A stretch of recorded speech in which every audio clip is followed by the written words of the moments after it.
Hey everyone, welcome to Quick Bites of AI, the podcast where we take a big old bite of complicated AI topics and try to chew them down to something you can digest in your lunch break. I'm your host, and today, we're diving into the world of, drumroll please, feature engineering. Woohoo! Sounds fancy, huh? But trust me, it's more exciting than it sounds. Alright, so you might be wondering, what in the world is feature engineering, and why is everyone in the AI world making such a fuss about it? Picture this, trying to cook a bangin' dish, but all you got are raw ingredients scattered around. If you don't chop those veggies, marinate the meat, and spice things up, well, you're just eating potatoes and raw steak. Yikes. Nobody wants that for dinner. Feature engineering is kind of like preparing those ingredients to make the magical machine learning stew. It's about transforming raw data into well-prepped inputs for your machine learning models. Now, why is it important? Well, just like having good ingredients is crucial for a delicious meal, good features are essential for a high-performing machine learning model. It's where the real magic sauce lies. If you get feature engineering right, your model will purr like a kitten on a warm day. Imagine you've got a dataset for predicting house prices.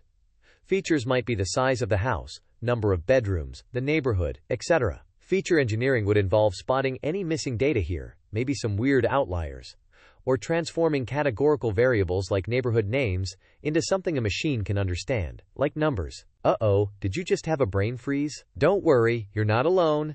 This stuff can be a swirl at first, but we'll break it down. Let's say you've got a column that says how many rooms are there in a house, but oh snap, some entries are blank, because the real estate agent was, I don't know, slacking off that day. This is where handling missing data comes in. You might fill them in, delete them, or get fancy and predict them with more machine learning. The world is your oyster. House, I guess. Then there's encoding categorical variables, like I mentioned earlier. Your machine doesn't know that Beverly Hills is a posh area. You gotta help it by encoding these values into numbers or one-hot encodings. Yeah, your machine just got 50% cooler. And, feature scaling is another cool trick, where you make sure all your data is on the same playing field. Because you don't want house sizes in thousands and prices in millions, arguing who's more important. Fair's fair. A real-life example? Well, Netflix's recommendation system is like the feature engineering Olympics. They take your movie preferences, your location, your past ratings, and toss them all into the mixing bowl to dish out suggestions you didn't know you were craving. Now for some pro tips. Always visualize your data first to catch any anomalies.